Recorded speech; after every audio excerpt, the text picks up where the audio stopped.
And over the course of this module, we'll try different versions of meditation. So today we'll do ones related mostly to the breath and sensations, but then in other classes we'll do visualization, mantra, recitation, and contemplative meditation, all those. So. But and also today I want to cover just like kind of some basics, and we'll have some discussion and stuff. And then in other sessions we'll also talk about how you progress in meditation. So how you go deeper and deeper into meditative states. And I think I'll say this first, that I want to say this too, that you know, a lot of what we'll cover in terms of how to meditate is actually, I think a reasonable way to view it is almost like a technology, if that makes sense. So it's not really like, you know, for example, how to hold your body, right? And then it's very predictable. There'll be certain obstacles to meditation, and then there are antidotes to them. And one thing I'll say too is the basics of how to meditate actually are,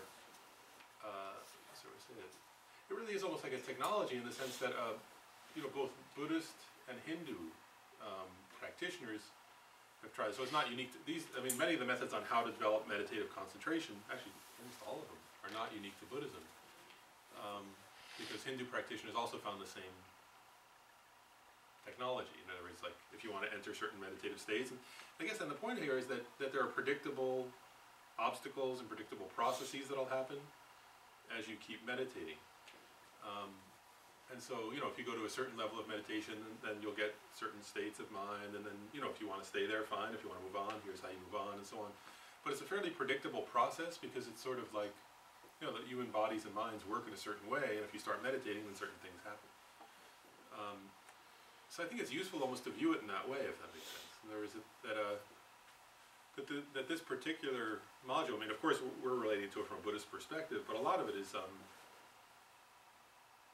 you know, like predictable, psychological, and physiological. It's both physiological and psychological at the same time, and there are predictable stages you go through and predictable things that happen, and that's how meditation works. And it's similar almost to, you know, if you start going to a gym, like, you know, and they say, well, at first, you know, if you work out really hard, you're going to be sore, and then, you know, do this, work a little less, and then build back up. You know, it's almost like that. In other words, you know, nobody would say, well, that's strange that a trainer at a gym, you know, knows there are predictable steps you go through.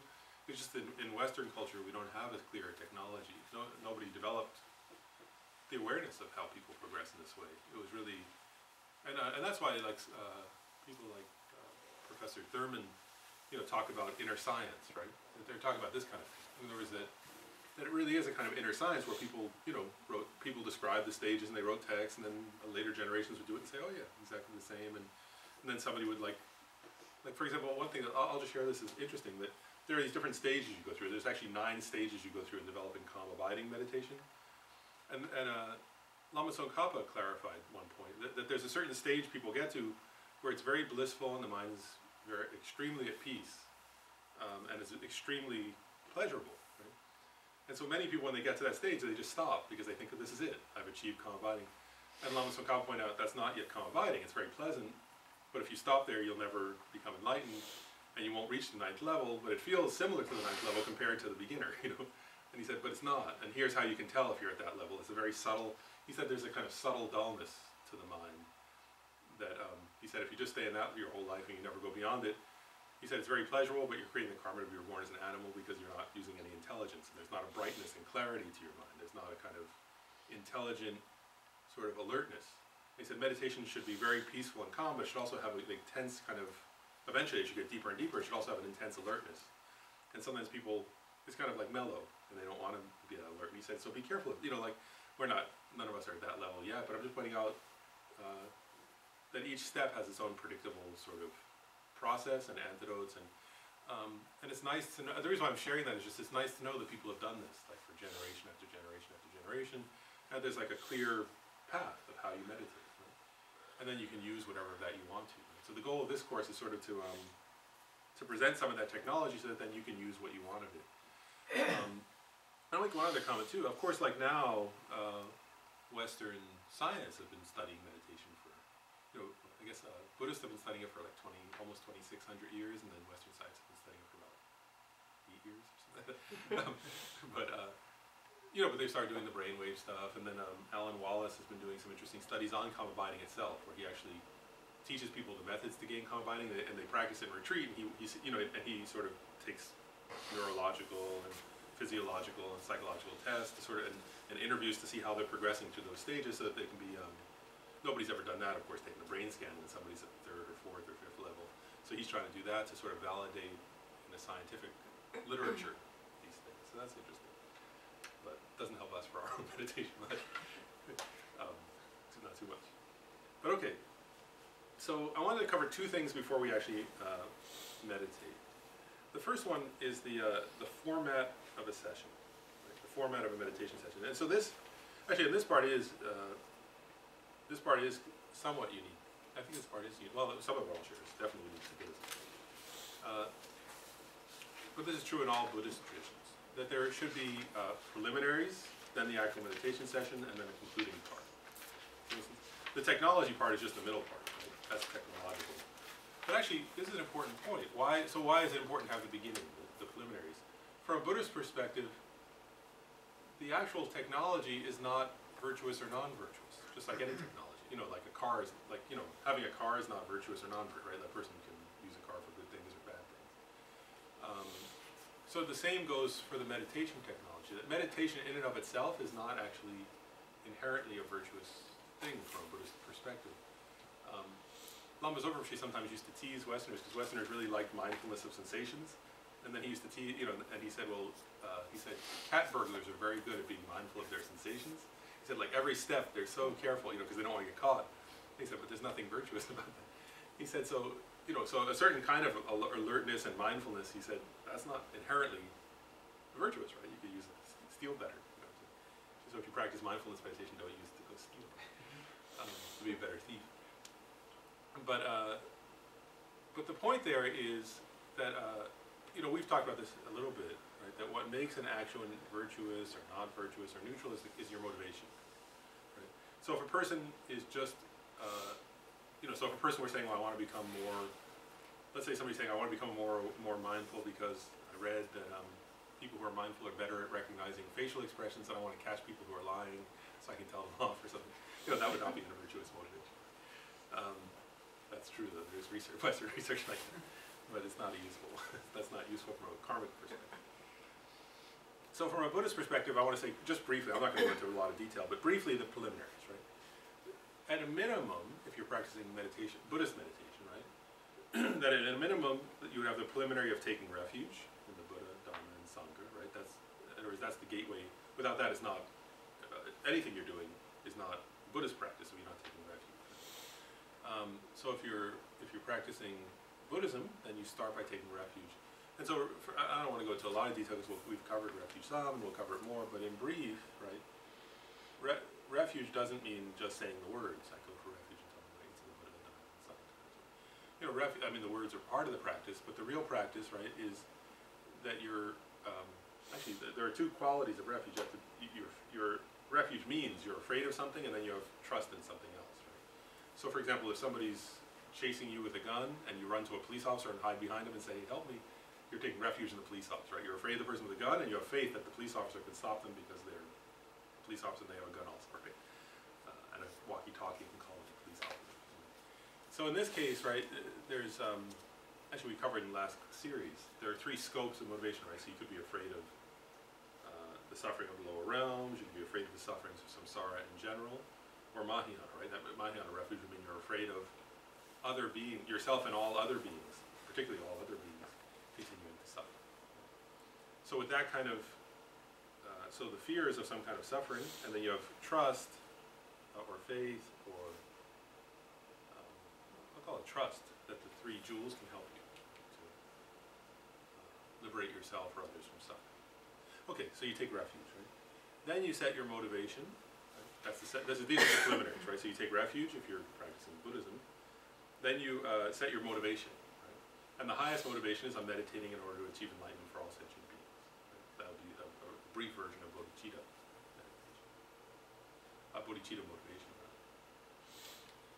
But so every time we meditate, we do at least those two. If you're practicing Buddhist meditation, at the beginning you always do those two things. Does that make sense? So that would be the preliminaries. Then if you want to, of course, they're very extensive. We've gone over this a little bit, right? Then there are very extensive preliminaries. You can do the whole, like, Guru Puja, which takes So I'm not going to go over all that. But if you wanted to, this is optional. So at least you take refuge and generate bodhicitta. You know, then you can do the 4 measurable thoughts. But also typically one does the 7-limb prayer. That's not required though. The required ones, if you're doing Buddhist meditation, are the refuge and bodhicitta. Right?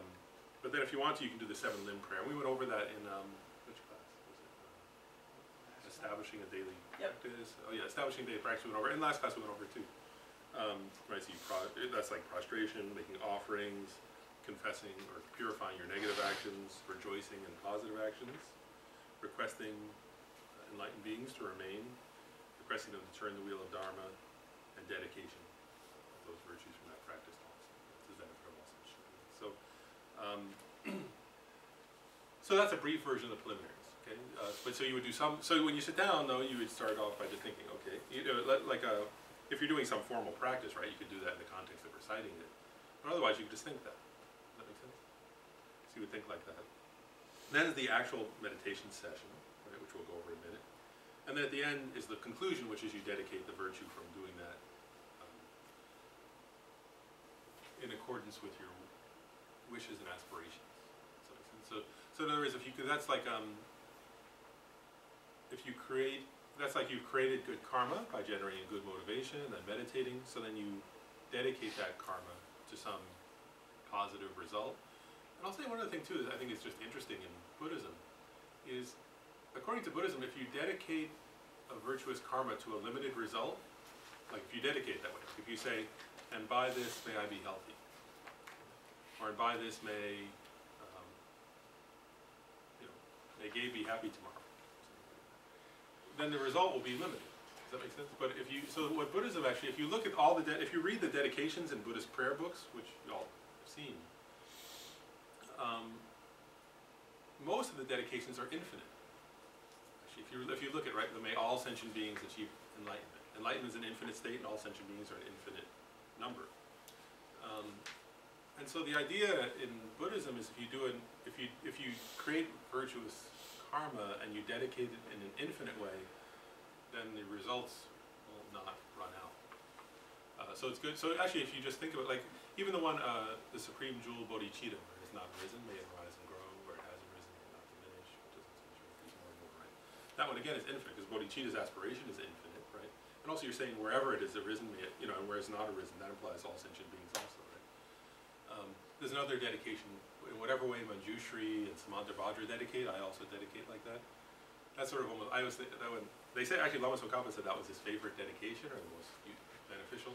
And it's almost like cheating. Yeah. Right? Like, it's like, I don't really know how to dedicate that well, but Manjushri knows how, and so whatever, you know, and Samantabhadra does, so I dedicate like them, and, you know, like, but again, it's infinite. Lama Zopa said that, he said, if you dedicate, you know, may all the wishes of the Dalai Lama come true. It's similar, right? Like, the Dalai Lama's wishes that all beings become, you know, he has all, the Dalai Lama raised wishes that all beings become enlightened, that there be peace, and that there be harmony, and there, you know, and all the, so if you just dedicate like that, it's sort of like, what's the word, like, you know, somebody grabs onto the behind of somebody else's wind or something like that, and they get carried a little bit. Anyway, so there are a lot of dedications, but actually if you look at, you know, the most important dedications all have that quality of being infinite. But okay, so that's the structure of a meditation session. And then the next thing I wanted to cover today is posture for meditation. And you don't have to do all these points, but it's important at least, it's good to know what they are, okay? And then you do as many of them as you can correctly. Does that make sense? So if you can't do all of them for physiological reasons, then don't do all of them for physiological reasons. But if you know what they are, then you can approximate them at least. And so usually there are either 7 or 8. They're usually, well actually for the physical body there are 7 points taught. And then some texts add an 8th, which is the breath, which we'll get to. But so the first point is the legs. And there are various options with the legs. The ideal option, like the best one, right, would be both, like, so each foot on the opposite thigh, like the full lotus posture is what they call that in yoga. Briefly, it'll hurt after a while. But so in yoga they call it full lotus, and in Tibetan Buddhism they call it the Vajra posture. And so I'll say something too. And if you're not comfortable with full Vajra posture, right, where each foot is on the opposite thigh. Then another option is half, right? So one is on the opposite thigh and the other is like that. The other is just down under, right?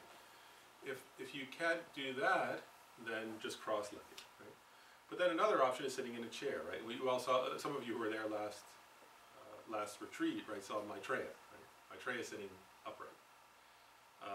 So that's another valid option. Maitreya does it, so we can do it. So each of those are options for meditation.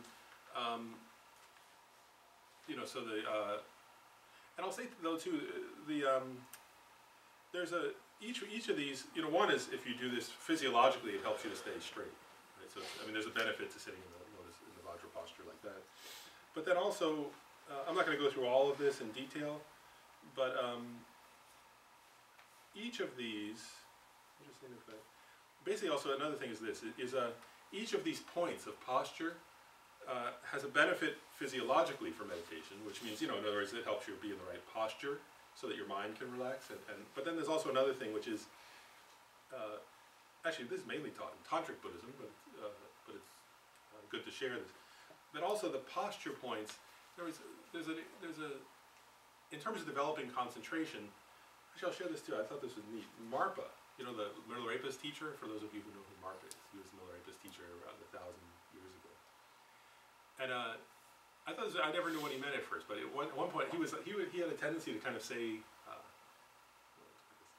he was an enlightened being, but he would sort of say things in a way that sounded a bit confident, let's say, almost kind of. And he once said, I think he said, I can't remember the exact words, but he basically said, just the posture I teach for meditation is better than everybody else's whole technique or something. He was teaching this posture, right? But I didn't know. I thought, well, you know, what's the big deal about that? But then later, when Kensho actually explained that part of this is that each of these points of posture also influences the subtle energies. In Tibetans, they call it wind energies of your body to help develop concentration. So in other words, by sitting in the right posture, it also helps settle and make your subtle energies flow in the right way so that your mind can more easily develop concentration. So there are various levels of benefit to these points of posture. Does that make sense? Because your physical body influences your subtle energies, which influences your mind. Right? So they're all interrelated, interdependent. So the Vajra posture, I won't share each of these, but the Vajra posture like this helps to stabilize your downward coursing wind. So the wind that goes downward, sort of, and then there are winds that go upward, winds that pervade. They're all different winds. There are 5 main winds and 5 secondary winds in your body, but this one controls some of them. So each of them has their own influence over some of the subtle energies in your body. I won't cover all the details of that, but it'll be covered in Kensho Rinpoche's book next year. But okay, so the first point is the point of the legs and feet. That's that. Right? The second point is the point of your arms and hands. Right? So there are a couple things with that one. And again, you can do this whether you're sitting up or on the chair or sitting on the floor. It doesn't matter. There are a few things. One is ideally you shouldn't have your hands tucked like this. It's not very comfortable anyway. Right? But you shouldn't also be lazy and like kind of like that with your hands resting. They should be out. They should just be slightly not touching your body. And you put them so that your hands are a couple finger widths below your navel. And you put your left hand on the bottom, your right hand on the top, and your 2 fingers touch, pointing upward slightly, like that. That's like the mudra, right? A gesture means mudra for meditation. So like that, right? So you see my arms are just barely not touching, right? My sides, and my hand, and you see how like each of these points relates to the mind also, right? There's not a sluggish.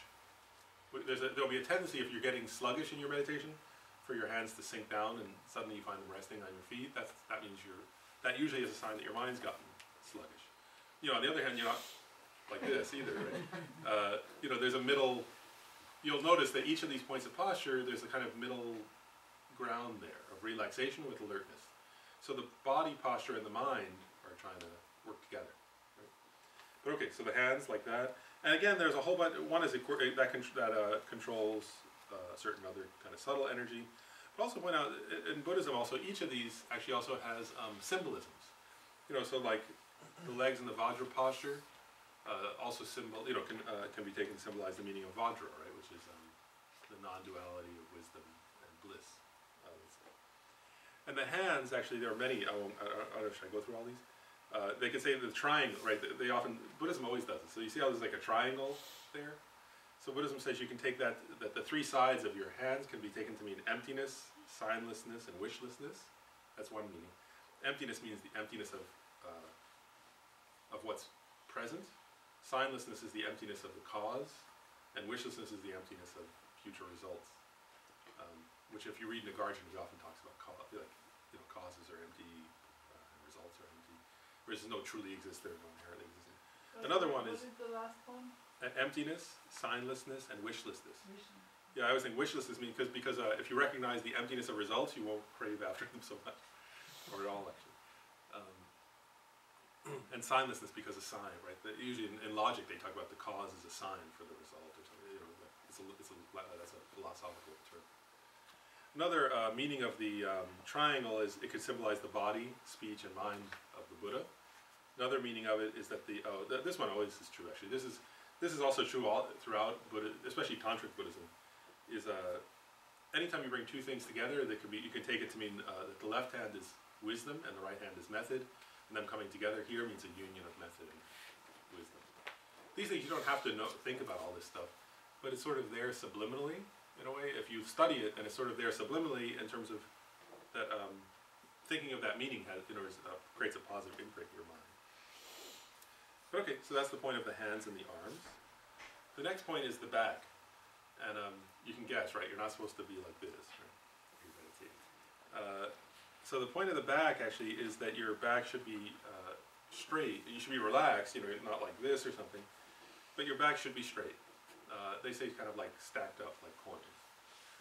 And that one actually is quite important because you'll see actually if you meditate a fair amount, one thing you're going to notice is if your mind starts to get sluggish, you can watch people when they meditate, they'll start going, it's a long session, right? And eventually you'll see they're like that. That's not a good sign about their meditation, right? Or your own mainly it's for your own meditation. That if you catch yourself doing that, you can guess, right? You can induce that your mind has gotten sluggish. Right, so you want to kind of keep your back straight.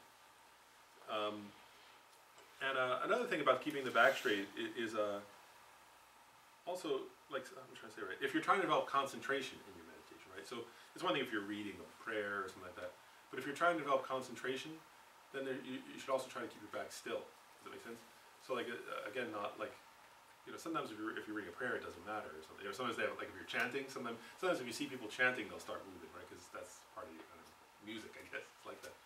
But if you're silently meditating on your breath or on a Buddha image or on some object, then you should keep your back. It's not good to lean forward or lean back or whereas you should try to just stay still. And it may seem at moments as if moving would help, but it doesn't in the long run for your concentration. And I'll make another comment here. There's a side comment. So we're only up to the third, right, the back. I don't make a side comment because it relates to that. If you're trying to develop concentration also, it's better to do shorter sessions at the beginning. So if you find that like you're getting uncomfortable and you want to move, and that means your sessions are too long. In other words, do a shorter session then. In other words, it's better to do a short session where you're still and really focusing, and then get up and walk around, and then come back and do another short session. That's better than meditating for an hour where you're sort of like wishing you weren't there and feeling, like fidgeting, and then you're meditating for too long and it's a mistake. In other words, do shorter. So the idea is for all of us, when we're beginning, that we should do short sessions many times, right? There is better to do 10 5-minute sessions, or 5 10-minute sessions, whatever, than doing an hour. Does that make sense? And if you just get up and move or something and then sit back down, that's great. There's no flaw there, right? But don't push yourself to do longer sessions thinking you're going to get more benefit. That's a mistake at the beginning, because what you end up doing oftentimes is creating bad habits, right? You'll see like people get develop the habit. First of all, your habits, your body posture is wrong. Then your mind's kind of sluggish, or it's too excited, or it's too agitated. Then all you're doing is familiarizing yourself with that, right? So it's better to try to meditate well for short times. And if you do that regularly, right, like once a day, or if you do a few short sessions a day, if you do them short anyway, then you'll find you're able to extend the sessions longer and longer in a natural way. Does that make sense? Yeah. So don't push for long sessions. There's no benefit to that. Okay. So the fourth point, there are different orders we could do these in, but I'll do the fourth point is your lips and mouth. And there are different presentations on that. Usually, one thing is this, is they say, you shouldn't have your teeth like gritted for sure, right? That would make, that wouldn't help. Usually there are different, one instruction is to kind of loosen your mouth slightly and have your tongue touching your palate. That's just, if you get really deep meditation, that way you won't drool. So it keeps your mouth proper like that. Another way to do it though is to just leave them however is natural and comfortable for you. Does that make sense? So usually though but definitely, the teeth are not together and the mouth also isn't open while you're meditating. But other than that, in other words, how you adjust your tongue and your jaw, it should be a way that feels comfortable to you. The fifth point in this order will be the head, right? And so if your back is straight, the idea here is this, is that there are some meditation techniques, where the head is straight forward, but for the most part, what you want is just very slightly tilted. So as if you're looking kind of down in the down, so like if I'm sitting with my back straight, right, then my head should be like that. So it's not like this, right? Not like that, but it's not quite straight ahead. It's sort of just looking slightly downward. Then the sixth point is the eyes, and this one's an important one because what you'll notice, I suspect many people notice, is that we want to close our eyes to meditate. At the beginning, that's not always bad, nor is it okay to do that sometimes. But overall, it's better to have your eyes like the eyes of the Buddha or Maitreya in a statue. Right? If you look at a statue of like a Shakyamuni Buddha or Maitreya Buddha, who we have the house there, you'll see that their eyes are never like this, right? They're never sitting like this, right? But they also don't have their eyes closed either. Because if you look, like their head, if their head is slightly down like this, their eyes are, right? Usually it's quite beautiful the way they make the eyes, but their eyes are like half closed and half open, right? And the idea for meditation is, again, if you feel like if you're really distracted and agitated and you want to close your eyes for a while, it's okay. But in general, the idea is that you put your eyes towards a neutral spot, like the floor or a wall or something that's not distracting, right? Like so, and then if you close them kind of like halfway like that, that's the best method for meditation. And part of the reason is, again, like you notice this thing of middle, like I said with the arms, like I said, there's a middle way quality there, right? In other words, it keeps you alert enough because there's some light coming in, right? But not distracted by external things. So you definitely shouldn't be looking around. It's not good to be looking out a window, right, when you're meditating. But if you're looking at something neutral and have your eyes mostly closed, but a little bit open, that's the ideal way to do it. And apparently the idea there is also, again, there's something related to the winds with that, but also in terms of you won't get distracted, but also not having your eyes closed. If you keep your eyes closed all the time in meditation, and as you progress to higher levels of meditation, there can be a tendency to sink, to have a mind that sinks or is too dull or is sort of sluggish. So people, in other words, if you always keep your eyes closed in meditation, then as you progress, that can become, at the beginning it might seem easier, but then as you progress in meditation, there may develop a tendency for your mind to be too sluggish and not alert enough. So that's one of the benefits of keeping your eyes partway open. And then the final of these points is your shoulders. And the idea here is just that your shoulders should be relaxed but straight. So not tight, but they shouldn't be rounded, right? So they should be, and you don't have to sit like this, but they should be straight. It's actually good posture, right? This is teaching. But okay, and then, so that's any questions about posture for meditation before we go on? I won't cover it again, but I mean, obviously it's a class on how to meditate, so you should cover posture, so that's good we covered. But any questions, or is that it's all pretty clear?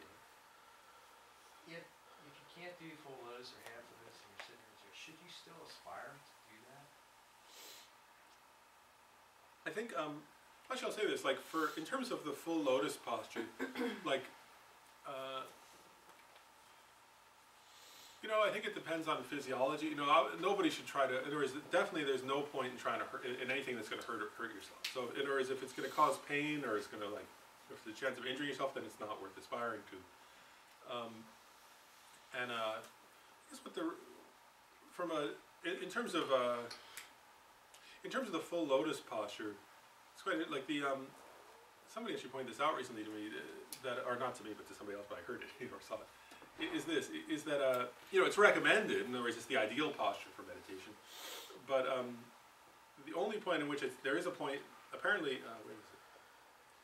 There's a certain point, you know, in other words, after you generate, you know, in the Lam Rim, right? If you generate renunciation, and then you realize bodhicitta, and then you realize emptiness inferentially, and then you develop, let's say, and then you enter tantra, right? If you enter tantric practice, and then you enter highest yoga tantra, you take initiation, and then you progress through the entire generation stage, where you can visualize the entire mandala in the size of maybe a mustard seed. And then you enter the completion stage where you can control all your subtle energies. Then there's a very advanced level of the completion stage where you have to sit in Vajra posture. So so at that point we can aspire. So in that sense we can aspire to it, but most people will never reach that level in this life. So it's not a requirement. And my point there is that so on one level it's good to have an aspiration like that, like think someday I hope I can be at that level, and then but that's pretty rare. So. You know, so in that sense, it's good to have that kind of aspiration, like thinking, well, someday I hope I can not just sit in the Vajra posture, but realize the, you know, because I guess at that point it relates to the, you know, when the person can have that level of control over their subtle energies after they've long since developed calm abiding and all that, like, then there are certain things I guess related to the subtle energies where they have to sit in that position. But to be honest, I think if you reach that level of meditation, you'll be able to sit in that posture anyway. It won't be that. So I think it's not, you know, so I don't think you have to worry about the posture for now too much. It's not, you know, so I think it's good to aspire in that sense, but you don't have to push yourself. Yeah, definitely don't sit in a posture that's going to hurt you. Is there something about the subtle winds with being on a pillow? I mean, as opposed to it being flat? Oh, yeah, they do say, so there's, basically, I guess that comes kind of under the back part, but the instruction is this, is that in order to keep your back straight, like at the beginning, for keeping your back straight in meditation, you know, I said we're supposed to do short sessions many times, so then it's quite easy to keep your back straight in a way. You know, if you're doing 5 minutes, it's like not that hard, right? But the idea is that as you progress and you're going to eventually do longer sessions, you don't want your muscles to have to work too hard to keep your back straight. And so again, it's almost like you know, ideally you want to sort of set it up right so that it's easy. You know, you have good habits, right? So then the idea is, this will be true even if you're sitting in a chair, actually, is that if you have a, what they say is that it's good to have something where you're just very slightly on an incline. That's why, so I bent the cushion a little bit behind me so that it's just sort of pushing up on the back of my butt and less up on the front of my butt again. And the idea there is just it makes it easier for your back to stay straight. So, you know, ideally, like for example, if you're sitting in a chair, right? I mean, sitting in a chair is totally fine. But the ideal, you know, and if you have a bad back, then do what you have to do, right? Like, you do whatever you have to keep your back safe, you know.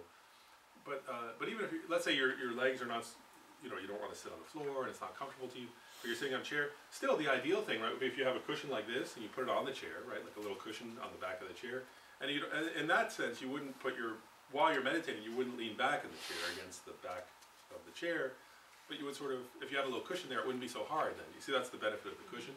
Is if the cushion were sort of, you know, like wedged a little bit there, not super high, but just very slight, then it's just easier to keep your back straight naturally. In other words, it sort of induces a natural straightening of your back. Do you like have any opinion on? I've seen those like meditation benches or whatever, like those Zen Japanese kind of kneeling type benches. What about those? Is that better than a chair, or if you can't do like a Vajra posture type of thing?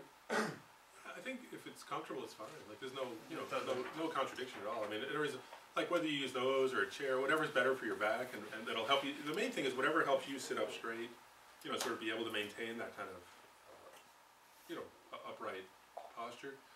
You know, so you know, so I'm not sure if the chair is better or that's better. I guess it mainly depends on your body, but those, you know, they seem good. I mean, especially if it helps you sit up really straight and be comfortable, then that's great. Yeah, so whichever, you know, and some people like also who can't, you know, whose legs don't work the way, they sit on like a slightly higher cushion, again, ideally you would still want to just put something in there that's very slightly, like you were asking, just very slightly like that, but you can put a small cushion on top of the bigger cushion, that's fine. And that's similar to those, like in the sense of, well, those you go, sometimes, some of those benches have your legs crossed in front, and some they go under the bench, or to the side, then any of those is okay, actually, just whatever's comfortable that allows you to sit comfortably, because you don't want to be distracted, by pain and discomfort. That doesn't help your meditation much either. Yeah, and again, that's why I start with short sessions, because also that way your body is also getting used to, right, sitting. And actually, I'll share one other thing too about the physical part of it, right? Like, the idea is that that meditation should be pleasurable, right? So like, I know there are some, and I'm not criticizing those traditions, but there's some traditions where, like sort of early on you push to sit for very long times, and sort of sit through the pain. And the Tibetan tradition says that's, in general, at the beginning, that's not a good approach. That we shouldn't. Maybe there are reasons to do that in some other tradition, but the Tibetan tradition generally says, like, don't try to push yourself to do 2-hour sessions, for like 5 2-hour sessions a day, and cause yourself pain. That's not helpful, because what'll happen then, one is you won't enjoy meditation, right? And then you won't want to do more of it. It's better to start with short sessions and actually to stop while it still feels good, both mentally and physically. So while it's still feeling good, stop, take a break, then do another session later. And so they would say, rather than do like a 3-hour session in the morning, it's like better to do a few short sessions, do 10 minutes or 15 minutes, then another 15 minutes in the middle of the day, and another at the end, or something of that sort is better. And I'll add one other thing too, like part of I'll go through this in more detail another time, but as you progress in meditation, the idea actually, the teachings say this actually, that your body actually develops what's called various levels until it actually develops a full level of bliss and pliancy. With bliss meaning you feel blissful, right? That's obvious. And pliancy meaning that your body feels light and sort of serviceable, like it easily does what you need to do. And that comes partly from the winds flowing.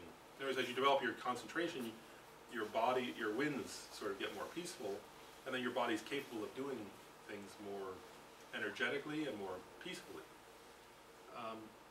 So even from the beginning, actually, Khyentse Rinpoche pointed out, he said that after the ninth level of those 9 levels of concentration, there comes an actual state of bliss and pliancy that comes right before actually developing calm abiding. It induces calm abiding. So that's an amazing state of mind. But he pointed out that even in the earlier levels, you start to develop little bits of bliss and little bits of flexibility or pliancy. So that's how it should feel in your body, is a sense of lightness, a sense of sort of ease. Maybe bliss is too strong a word. But actually by the 5th, one person who had developed it told me by the 5th and then the 7th level, you start developing incredible bliss, actually. It's, much more blissful than normal states. Pleasure, that we ordinarily experience. And that's before you develop calm abiding. So the point is that meditation should feel pleasant, actually. Right? If you're doing it right, and I'm not saying always. Of course there are unpleasant things that come up, sometimes. And I'm not saying just to stop every time some little unpleasant thing comes up. My point is, overall, the tendency of meditation, it should be pleasurable. And I'll say too, like, the people who keep meditating, it's because they do it that way, right? In other words, they start gradually, and they enjoy it, and it brings bliss, and it brings sort of a pleasant, pleasure, and then people of course want to keep going, right? Like, there's no, like, it's not like I have to, like, whereas it's because it's enjoyable and fun, right? So that's how it should feel to you. I was just wondering, I don't know if you're going to address this later, but since we're talking about like physical stuff, are you going to address it all in this class, like diet? Because I was wondering, like, I'm starting to realize like the way I eat is having like I think is having a negative like impact on my meditation. Like I don't eat like I just eat like a traditional like jerky American diet, but like. Or is there like a book you could recommend maybe if you don't want to get into it or something? Yeah, I'll think about it if I can think of a book, but I'll just say something brief now, and then if I think of something else, I'll tell you. I'd have to look around, but in terms of actually developing concentration, actually I'll just share what I was working on editing Khyentse Rinpoche's book on that, so I can share what's in there briefly. So the Panchen Lama, the first Panchen Lama says, he says eat moderately. But what that means actually he's saying specifically for meditation, and Ken Rinpoche explained it. He said what that means is that if you don't eat enough, you won't have the energy to meditate well. But if you eat too much, again, everything is this middle way. You know, like I was saying earlier, there's like this middle, like, which was the Buddha's point, right? The middle way. So, for developing concentration in your meditation, one instruction for sure is this: is if you eat too little, you won't have enough energy. But if you eat too much, you'll get sluggish. And so Ken Rinpoche explained that in this way. He said, if you think of your stomach as made up, you know, any volume could be broken into quarters. You know, like, so you mentally think, okay, there's four quarters. So the volume of my stomach. And he said, so the instruction when you're practicing meditation is to fill 2 quarters, so half, with food, right? 1 quarter with water, or tea or whatever, and leave the last quarter empty. Right? And then if you eat 3 meals a day like that, that's the most conducive to meditation, because you won't get sluggish, but you'll have enough energy. So, so the Panchen Lama says, so he basically says, if you're trying to develop concentration, you know, in a serious way in your meditation, that you don't overeat, but also you don't skip meals then, in that sense. But that you eat that kind of moderate amount, you know, each meal, and that's conducive to meditation. And then also, when Ken Rinpoche taught on that, he elaborated just slightly. He said also the implied instruction there, so that's the amount, but also was the other was the, you know, well, of course, I mean, he didn't go into detail. He said to eat. He said particularly though fresh food, right? So meaning fruits and vegetables. So those, that's what fresh means. And healthy food. So I mean that's the general instruction. There is some other. Actually, oh yeah, there is a book. I'll have to find it. There's another instruction. I wasn't going to get into this today, but I'll just mention it very briefly. There's another instruction too related to food that comes from.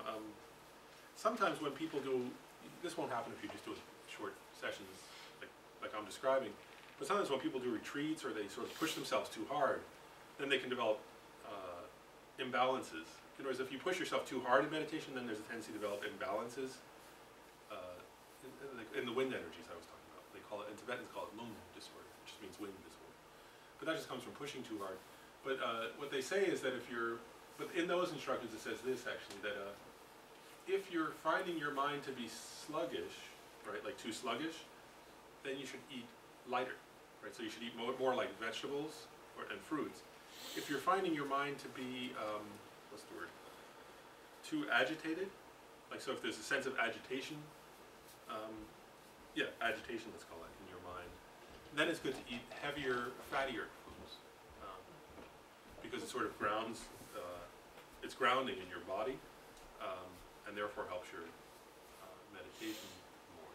So if there's a sense of agitation or of sort of like, or if your mind is also like always is jumping around too much, then the dietary advice would be to eat something a little.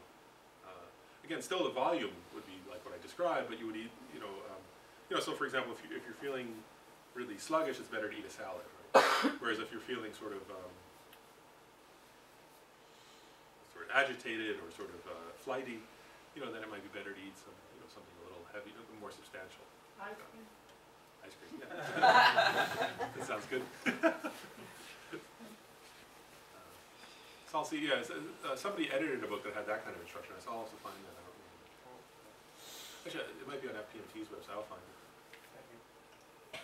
Yeah, any other questions?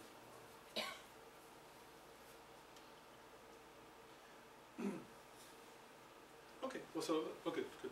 So, what I'd like to do now is, so in a minute, so we'll take that posture, and then what I want to run through is this, what I want to do is conjoin 2 different, we're going to do just breathing meditation now, right? So first we'll, but I want to start with the 9-round breathing exercise, which I intentionally didn't teach before in this series because, do it today. And actually it's only the Dalai Lama taught this at the Kala Chakra. So there are different ways, so maybe I'll teach it first so then we can do it, right? So there are different ways to do it. But it's a traditional one that, this meditation is not required ever, but it's very good for calming your winds. So that's why it's often done at the beginning of a meditation session. So if you're feeling sort of your wind energies, so if you're feeling like agitated or sluggish or if you're having a negative emotion also, like anger or desire or something. So let's say you sit down to meditate and you're feeling angry, right? Well, it's going to be hard to meditate. So Tibetan lamas say, well, then do the 9-round breathing exercise at that time. And okay, and actually the 9-round breathing exercise really comes from the 6 yogas of Naropa, but it's taught general. And sometimes you'll say, actually I was surprised the Dalai Lama did this. He did, I'm not going to, we don't need to do this, but the Dalai Lama actually did, from the 6 yogas of Naropa there's a certain way, and he taught it, so it's okay. Like, where you start like this, and you come up, and go like that, and then like this, and he did that there in Kala Chakra in DC. But we don't have to do all that. But so the 9-round breathing exercise, you're using. There are 2 ways to do this in terms of the visualization. I think we can stay with the simple way. There's a complicated way where we actually visualize the central channel and the right channel and the left channel of your subtle body, and that comes from the 6 yogas, Naropa teaching. But and then you're actually visualizing the winds going through those channels and clearing them out. But that's actually physiological. I mean, at a subtle energy level, that's what's happening when you do this exercise. Anyways, it's sort of clearing out the 3 main channels, subtle energy channels of your body. Those are like the energies that that acupuncturists work with, that kind of energy. Right? But it's okay. So with this exercise, you don't have to. I'll do it the traditional way. You don't have to do this, but where you actually cover 1 nostril at a time. Right? So the first 3 breaths, right? There are 3 sets of 3. That makes 9. Right? 3 times 3 is 9. So the first 3 breaths, what you do is you'll cover your right. First, you use your right hand to cover your left nostril and breathe in. Right. So, and actually, you don't breathe loud. I should say that too. You don't go like this. That's not correct. Because I'm talking and being a little loud. Because it's hard when I'm talking to be quiet. But so it's a gentle breath, right? Actually, but so you cover your left nostril and you breathe in through your right. Right?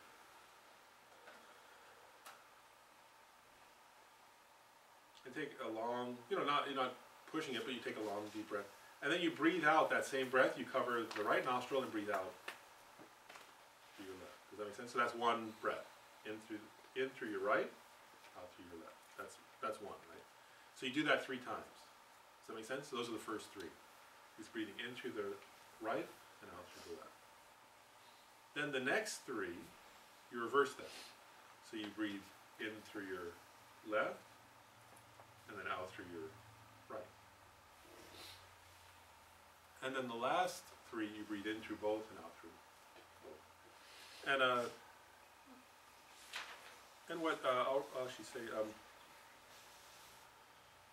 what Khensa Rinpoche advises, and I brought it along to make sure I say it right, is as you're breathing in, so it's a little, at the beginning it can seem complicated, you have to remember to switch nostrils, but it's not hard, right? That's not hard to do. But the idea here is, while you're doing that, with each in-breath, right, so as you're breathing in first through your right, you imagine breathing in, you can imagine that you're breathing in light from the Buddhas and Bodhisattvas, that has a nature of compassion, wisdom, love, and all the qualities of enlightenment. Does that make sense? So you're breathing into your body light in the nature, you're imagining this light, that you're breathing in all these enlightened qualities. And then as you breathe out through your left, you imagine that you're dispelling or sort of breathing out any stale energy in your body, and also any agitation. So you can imagine your anger, or your craving, or your jealousy, or your fear going out. Does that make sense? So you actually imagine like that. So with each in-breath, you imagine breathing in enlightened qualities, and with each out-breath, you imagine breathing out both. So you can imagine 2 things is going out though. One is negative emotions, and the other is any agitation or staleness or negativity in your subtle energy channels are sort of being dispelled. Does that make sense? So that's the visualization. So you're both doing the physiological part, right, of switching nostrils and then breathe through both, but at the same time you're sort of imagining like that. The channels are any particular color? The channels, first of all, you don't have to visualize the channel. It could be for those of us who are newer to this, it'll be too complicated. So I would say first is skip the channels if you're not used to that. If you are used to it, then for this one,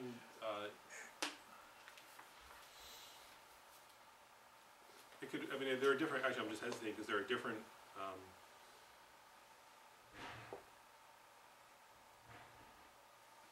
there are different ways to do it. Usually the right one is red and the left one is white, and the center one can be either red or blue, depending, so you can do it either way. If you're doing two-mole practice, it'll be red. If you're not, then it can be blue. It depends. But okay, so here would be the idea for this meditation session now, is that we'll sit in our, so let's go ahead and do it. Okay, so sit in your whatever version of posture that is comfortable to you.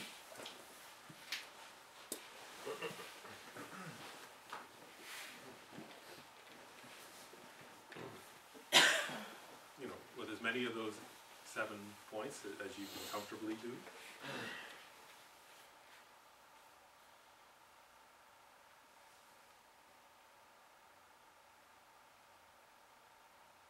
And remembering that our personal refuge.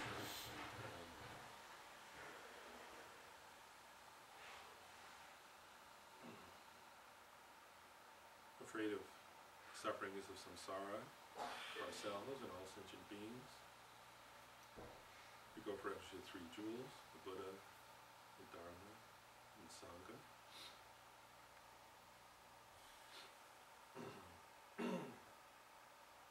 Then we assert our motivation, is that we're meditating out of a sense of compassion in order to free ourselves and all other sentient beings from suffering, and to lead ourselves and all other sentient beings to the great bliss of enlightenment.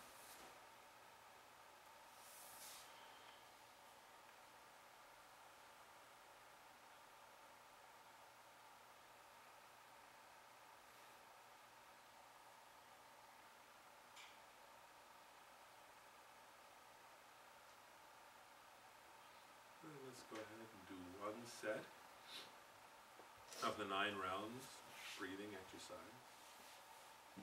So the first set, right? Breathe in through your right, and out through your left, and reverse it.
Once you've completed the 9 rounds,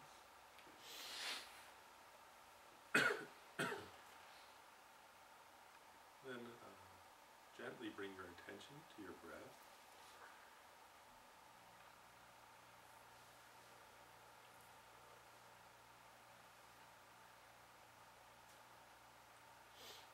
Just notice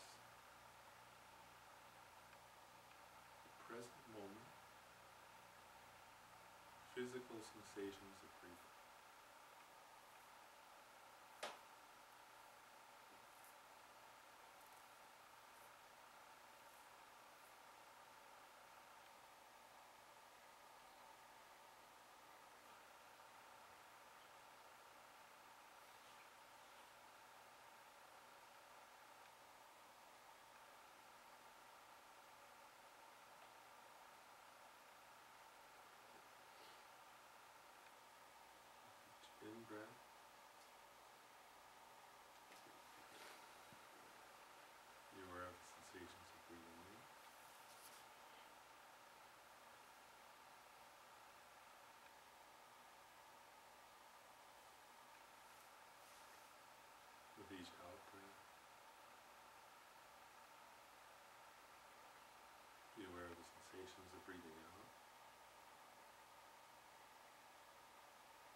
sensations of the air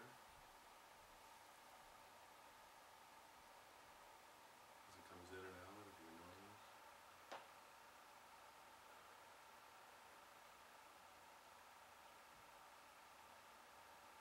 Kind of subtle sensation of the air on your nostrils.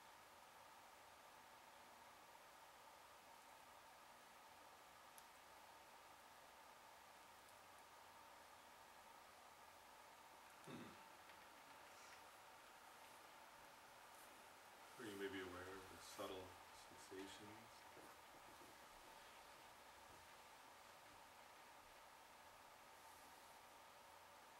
of your chest and your abdomen as you breathe.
As you're focusing your attention, your awareness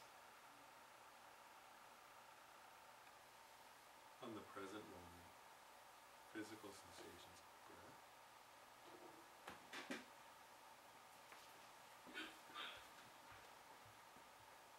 whenever thoughts or feelings arise,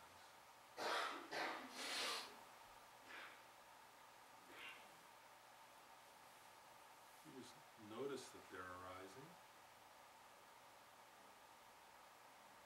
and then gently bring your attention back to the breath.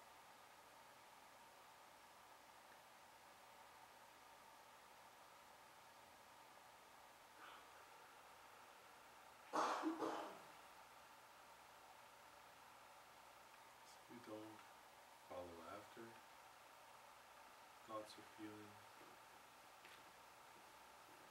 You don't judge them. You don't fight against them.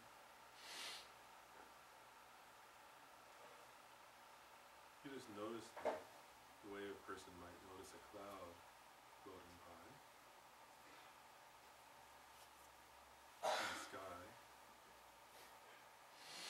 So notice them, and then you gently bring your attention back to the breath.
notice them. Gently bring your attention back to the present moment, physical sensations, the breath. Let your awareness stay with or rest on the breath in a way that's both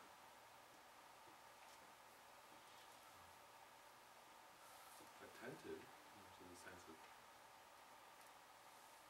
clear awareness, and also with a sense of calm.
Dedicating a positive energy creating, so we may quickly attain enlightenment for the benefit of all such people.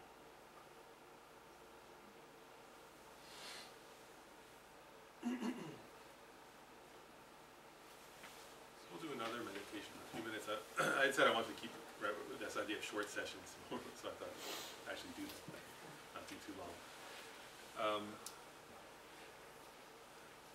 So we'll do another session in a few minutes, but I'm going to do two things first. One is just to point out, because this is going to be ongoing throughout all the meditation that we do, is so you notice there were two qualities, right, that we were cultivating.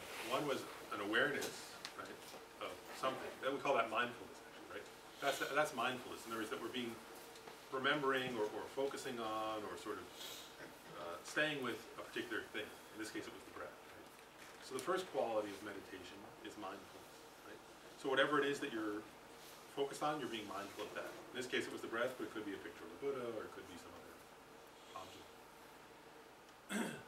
So that's mindfulness, right? Actually keeping your attention with one thing. Then there's the second quality, which sometimes they translate it as alertness. But that quality is that another part of your mind is like, sometimes they use the metaphor of like a spy, right? That's watching if you're going away. Right? So you need both, right? Because if you only have mindfulness and you don't have any alertness, then when your mind drifts away, you'll spend the rest, if you have a 15-minute meditation session, you could have 2 minutes of mindfulness and breath, and then 13 minutes of drifting away on other subjects. So the idea is that you have to have a certain part of your mind that's alert, that's sort of saying, that's just checking, that's sort of, it's not discursive. If you're not thinking, am I on the breath, am I on the breath, am I on the breath, but you're sort of just alert to, oh wait, I just started thinking about work. Come back to the breath. Right? Does that make sense?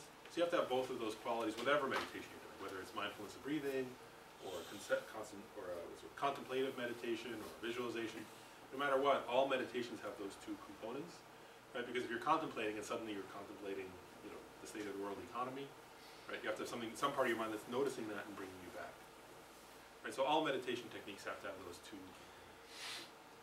And I'll say one other thing too. I think Zen puts this very well, right? Like, that whatever you're focusing on, right, whatever you're being mindful of, anything else is a distraction. Right? So even if you have the most brilliant idea you ever had, right? Like, that's a distraction. And if you suddenly think, oh, I know about something about compassion and all being, right? If you're focusing on the breath, that's a distraction. So you say, oh, that's nice. So, in other words, the worst thought in the world or the best thought in the world don't matter at that time, right? Whatever you've chosen to focus on, you focus on that. Does that make sense, kind of? So, in other words, because the mind is really good at making up distractions, right? So you can, like, so if you start to meditate, either you could have some terrible, oh, I'm so down, but if you're meditating, you say, that's a thought. Come back to the breath, right? Same thing, oh, I just thought of the most brilliant thing I ever thought of at work, and I'm going to get a big promotion if I write it down. That's a distraction, let it go. Does that make sense? So if it's really brilliant, it'll come back, Otherwise, but if most likely it's a distraction, so just let it go. But okay, what I want to do before we meditate again, though, we always do a little bit of an interactive exercise. Right? And so I want to do that today, and it's to overcome, in terms of, we're going to cover this next time, a little bit on the stages of meditation. But so the first stage of meditation is laziness. That's the first obstacle, rather. The first obstacle of meditation is laziness. And laziness is like, I want to be clear, in Buddhism, laziness can be what we usually call laziness, like, which is, I don't feel like it, and I don't have much enthusiasm, and whatever. But in Buddhism also, that's one form of laziness, but there's another form of laziness in Buddhism, which is being busy doing meaningless things. That's also a form of laziness in from a Buddhist perspective. So sort of like, well, I'll get to that, I'll get to meditation, but, I have to, whatever, I have to work overtime, and I have to, I don't want to miss,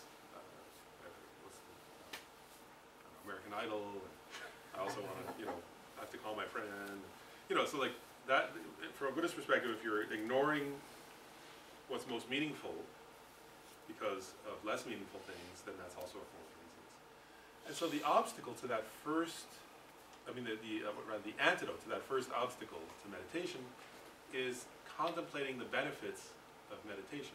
Does that make sense? And that's the same as anything, actually, right? Like, this is not unique to meditation, right? Like, if somebody wants to buy something, right? Like, if somebody wants the newest iPad or something that's just coming out, right? Or newest iPhone, right? If you talk to them, right? If you start talking to that person, what are they going to say? Oh, it's awesome. It's got 4G or it's got 6G, I don't know, whatever, and it's got like this, and it's got all the newest apps, and you can talk to, Siri, or, and you can do this, like, right, so the person is like so enthusiastic, they're telling you all the benefits, of the new iPhone, right? And they'll be like very enthusiastic, and they can think of like 20 or 30 different benefits, right? It's faster than the other one. You can do video, something like you can talk to your friend. You know, maybe they'll never use that once, right? But you can do it, you know, and like, and they'll have so much enthusiasm because they think of all the benefits, right? And then you can't stop them, right? If you say, oh no, come on, let's go see, you know, something, they'll say, no, I can't do that. I've got to be there. It's coming out this day. Right? Because they think of the benefits, so the same applies to meditation, right? In other words, the same applies to anything, right? But the same thing with like, if somebody wants to buy new clothing, right?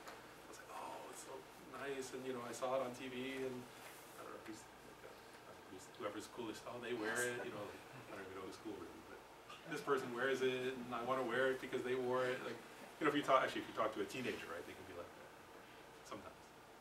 But so the idea is that we have to, if you want to develop enthusiasm for anything, you have to you think about what's good about that thing, and then you want to have it, right?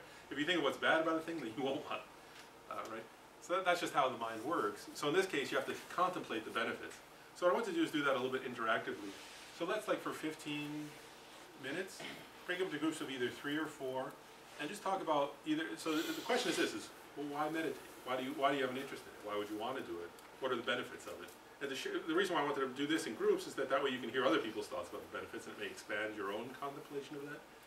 Because then you have to think about these things. Otherwise what will happen is you'll say, oh, I don't know, I haven't been meditating lately, right? You know, suddenly you'll say, someone will say, how's your meditation practice doing? You'll say, oh, I don't know, I haven't gotten around to it, right? But that's because you haven't contemplated the benefits of it, so then you don't do it.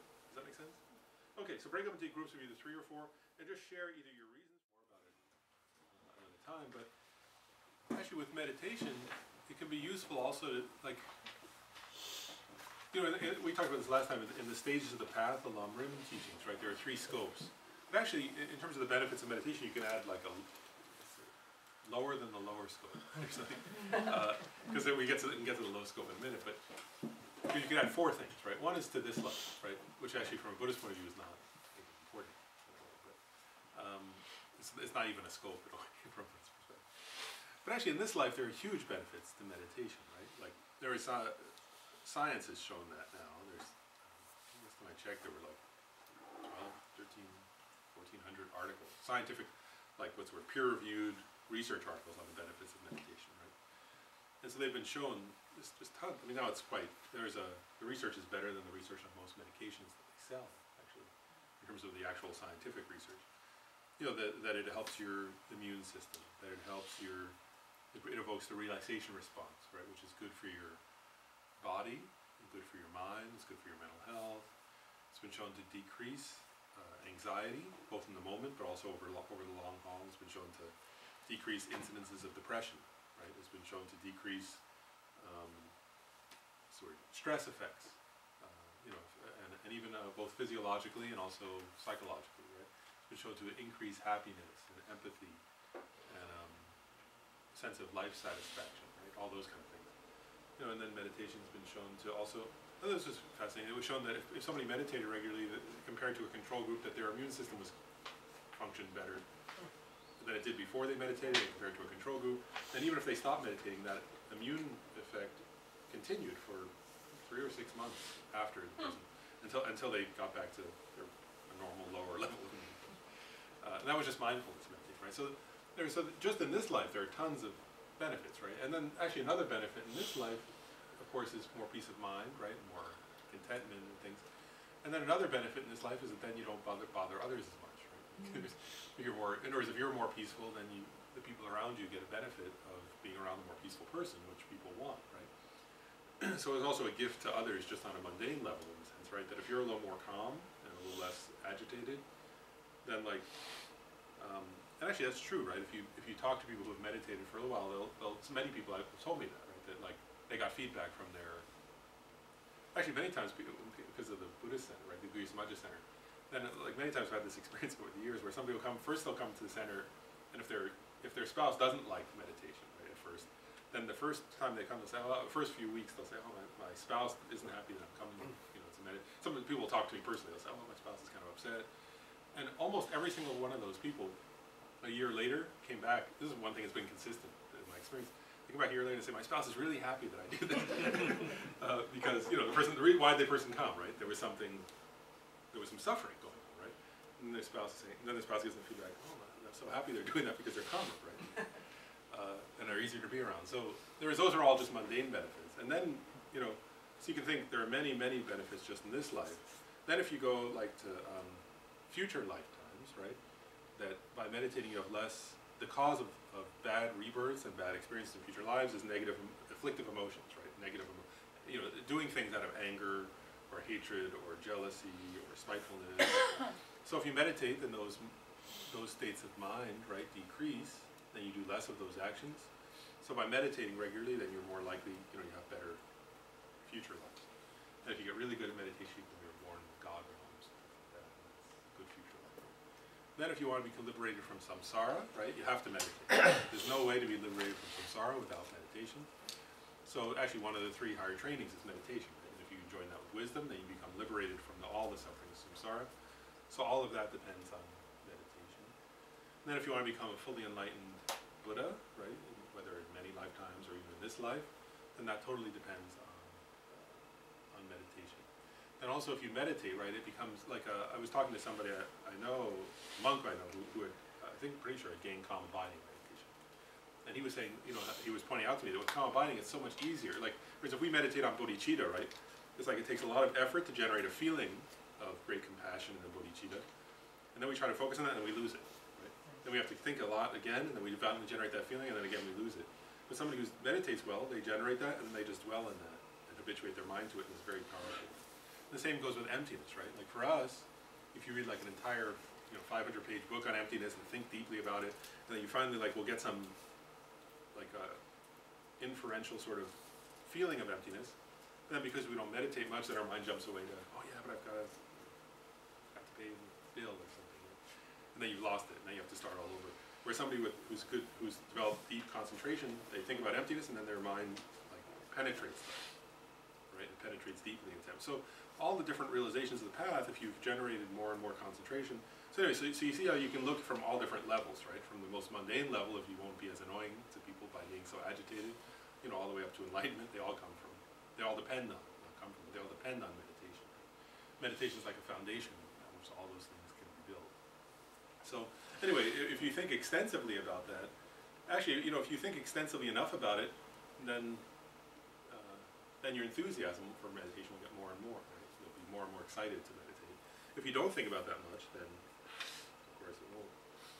And then one other thing, then of course, once you start to have positive experiences in meditation, then you don't have to even think about those as much because the meditation becomes self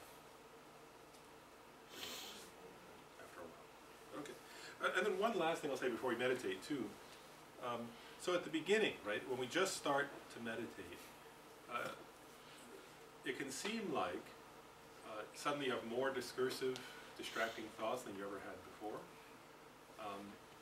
And I just want to mention something, you don't. It's just you're always like that, you just didn't notice it. In other words, your mind is always having discursive thoughts, but, you know, for example, if you're surfing the internet while watching TV and talking to somebody, then you're not going to notice how distracted your mind is because, you know, like you're doing 3 things, right? You know, and if you're, what is it, like, you know, yeah, all these things, right? If you're talking on a cell phone while looking up something on the cell phone on the internet or something, you know, well, are you going to be able to at that same time notice that your mind is distracted? Of course not. But if you try to focus on one thing, then you notice every thought. Right? And actually, that's the first sign of progress. So that's not a bad thing. That's a sign you've made progress in your meditation, because you're noticing your own thoughts, right? You're noticing what is. And then you can work with it. So actually, if you start to notice, and this doesn't apply just to beginners, it can apply any time in meditation, actually. But so if you sit down to meditate, you notice, oh gosh, I'm having so many like thoughts, and some of them are not even that very, you know, nice or something. They seem like, wow, that's disturbing. Why am I thinking stuff like that? You know, that's a sign you're making progress. That's actually the first sign of progress in meditation. In other words, it means you're actually doing it, right? That you're seeing what's going on. And so don't worry. In other words, that's a good thing, right? And then you just stay with it. And also I want to point this out too. I'll point out one other thing about that. This is more from the psychological point of view, actually. But having a lot of thoughts and bringing your mind back, right? Where sometimes people think that's bad. I've heard many people say, I had a really bad meditation. I had all these thoughts, right? But actually I want to say something just from a psychological point of view. Actually, they've done research on this. And having a lot of thoughts and bringing your mind back, what happens is that actually the part of your brain that controls attention starts getting more blood flow while you do it. They've actually watched it in functional MRI studies. And if you meditate for years, actually, the parts of your brain associated with controlling attention actually get thicker. They can actually measure it, like that they actually get thicker. So having a lot of discursive thoughts is like, somebody complaining about that is like somebody going to the gym to work out and saying, well, I had to do so many reps with the weights. It's like, well, that's why you're, if you're working out, of course you're doing a lot of reps. That's the point, right? I didn't just lift it once and then, go like I'm done. Whereas, like that, you have to do a lot of, lifting for your muscles to get thicker, right? And the same applies to meditation. In other words, having a lot of thoughts and continuing to bring your mind back is how you make progress, actually. So if you don't, like if you were to somehow, like, I don't know, somebody, otherwise it would be like somebody who just takes some drug or something, right? Like, because if you took, powerful opiates and you, like that or something, I don't have any thoughts, well, that's not helping you out. Like, that's not, that's not meditation, right? That's being stoned on opiates or something. So don't confuse, like, in other words, the purpose of meditation is not like taking an opiate, right? In other words, the purpose is not to like space out and like be, sort of like that or something. In other words, if you have a lot of thoughts and you keep noticing them and bring it back, already your brain is benefiting, right? And then also your concentration is benefiting, right? And that's how you progress. And then, that'll still happen, right? In other words, maybe after a while you'll be better at that, but then if something happens in your life that really causes a lot of thoughts, then that's going to happen still, right? That's not abnormal. It's just but that's actually the means to progress in meditation, is to notice your thoughts and it's not to struggle with them either, right? I said that earlier, but you're not fighting against your thoughts, you're noticing them, then you just gently bring your attention back. And if you do, if you're in some kind of really great state and very peaceful, you can just do that once and then stay on the object for 3 minutes, and then have another, great. But if another day, another session, you're doing that every second, right? You bring your mind back and shove it away, you bring it back. That's a perfect meditation session. That's not a bad session. That's a good session, actually. Does that make sense? If you're actually doing it. In other words, if it's 10 minutes or 15 minutes, fine. And if you have to bring it back, every 2 seconds for 15 minutes, that's not a bad session. Actually, that's helping your brain more, in a way. And it's helping your ability to control your attention more, because if you do that, right, because you're really distracted that day, and you keep doing that, right, so don't think, I give up because I can't do it. If you do that on a whole bunch of bad sessions, you'll see there's going to come a day where things are a little more peaceful and it's sunny out and nothing stressful particularly that day. And then you're going to be way more focused than you ever would have been. And it's because you kept doing that on the bad day, what you were labeling a bad day. Does that make sense, kind of? Because you've been training yourself. And so then when there aren't as many distractions because things are easier in some way, or something, peaceful happened, or, you're someplace nice or something, and then you meditate, wow, it's going to be so much easier. So does that make sense? So don't be discouraged if you're having a lot of thoughts. That's a good sign that you're progressing. But you have to just stay with it and be gentle with yourself. So you don't blame yourself, but you also, and you don't push, and you don't fight. You just keep bringing your mind back, and just doing it gently. And that is the means to progress. And then suddenly you'll start to see signs of progress by doing it that way. So does that make sense? Okay. Well, I want to save time. Good, we have just time. So let's do one more meditation session. And this time we'll do the breath, but also other sensations. So we're going to focus. So this is mindfulness of the breathing, but also other present moment. So it's just mindfulness of sensation. Okay. So again, sit in a comfortable way with as many of those 7 points as is comfortable for you. Again, just briefly, we think first refuge.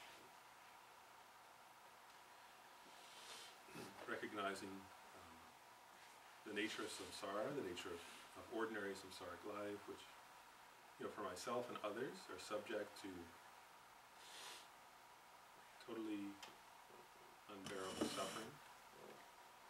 I go for refuge to the Buddha, Dharma, and Sangha.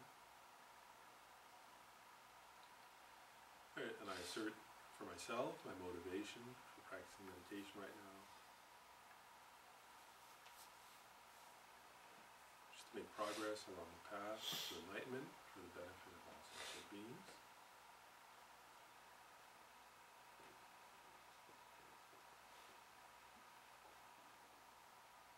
And then just to kind of get familiar with it. Remember, so we'll do the 9 round of breathing. So remember that we're going to do, first in through the right, now through the left, and reverse, and then both. Also remember that as you're doing that, to visualize that you're breathing in, right, the enlightened wisdom, love, compassion, and qualities of the Buddhas. And as you breathe out, you're breathing out your negative emotions and physical imbalances and stuff. Okay, so let's do that. So start off by breathing in through the right.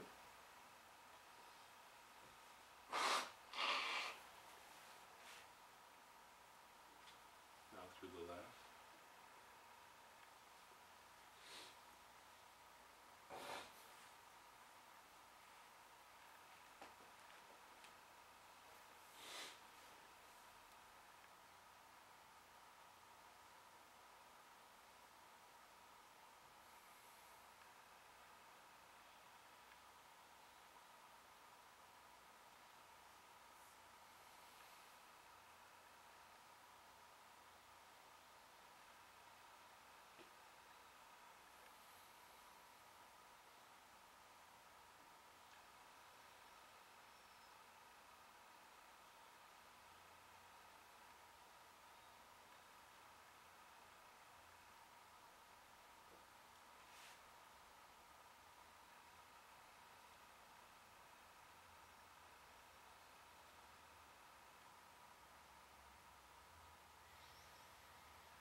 And again, we'll begin by gently bringing our attention, our awareness to the breath.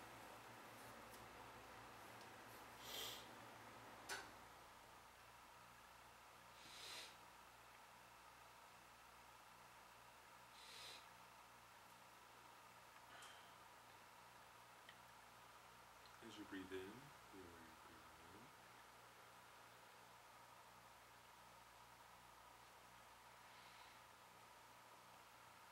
As you breathe out, be aware you're breathing out.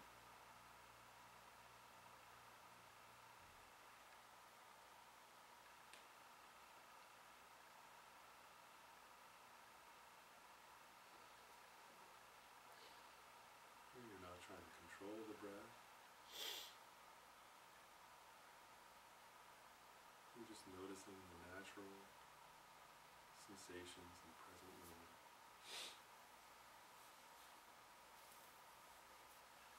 Whether it's the air coming in, the sensations of the air going out,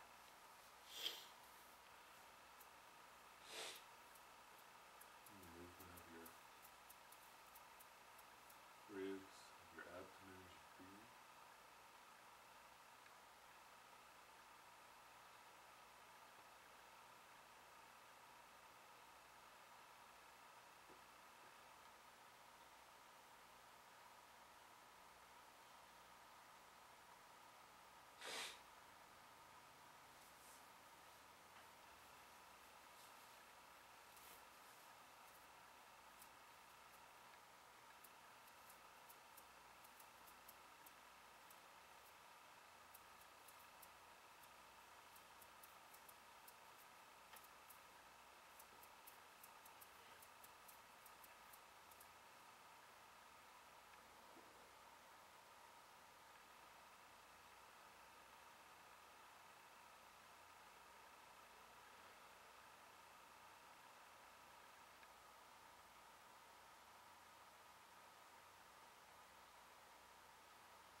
notice them as you might notice a cloud passing by in the sky.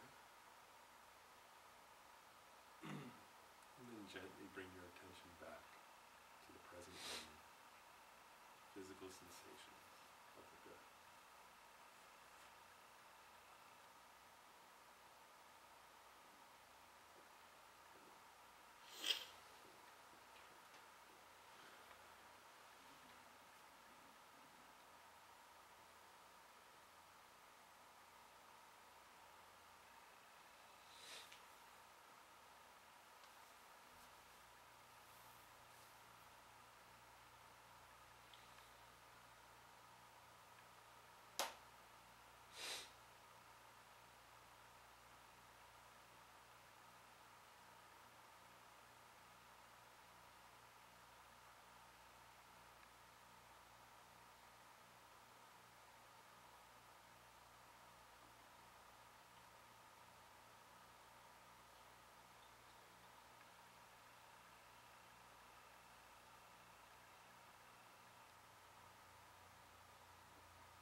Still, whenever thoughts, memories, hopes, fears, any kind of discursive ideas arise, you notice them and gently bring your attention back to the breath.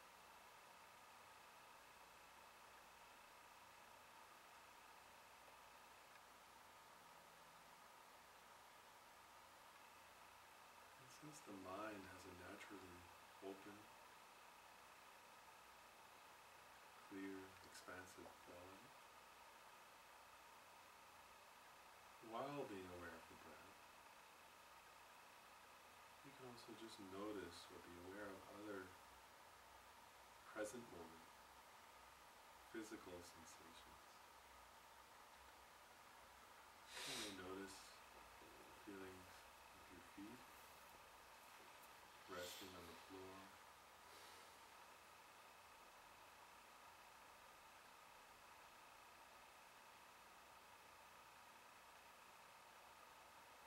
or your body on the cushion.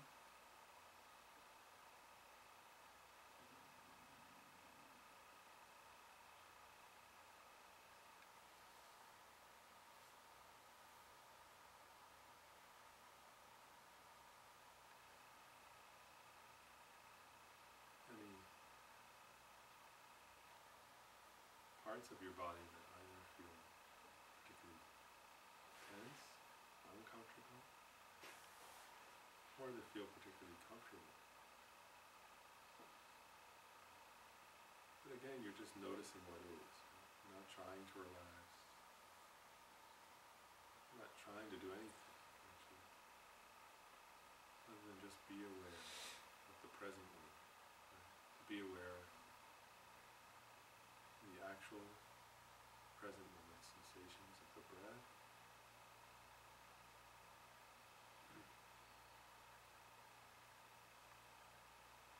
of your body,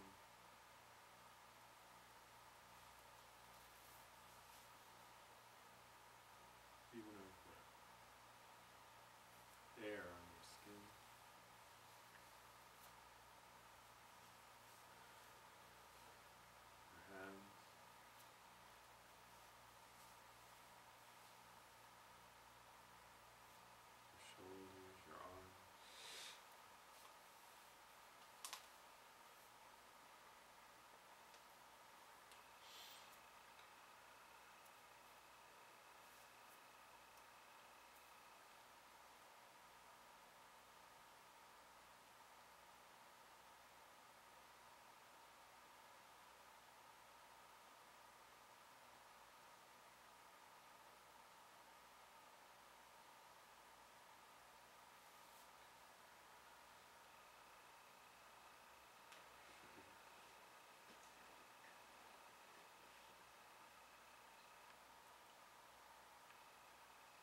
yourself be aware of the breath along with all your other present moment physical sensations of your body, your sound.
has arisen, and yet not decrease, but increase more and more. And just as the brave Manjushri can surmount the mantra too, just as they dedicated, so also to be dedicated.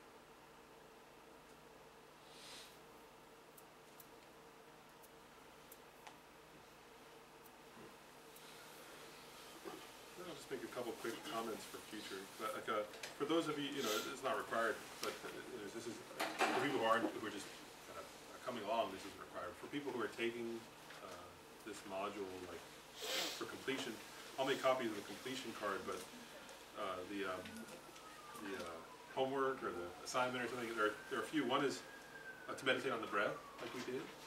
Also to do the 9-round breathing. So to just combine those two in a session. Right? So to do that most days, let's say, to do the 9 rounds and then meditate on the breath. And then also, for next time, if you want to, you can read in the handouts, which Gabe sent out, right? They're free. You can read all of it if you want, but especially for next time, read the one on the 9 stages of meditation, because that's what we'll talk about next time. So it's one that actually describes those briefly.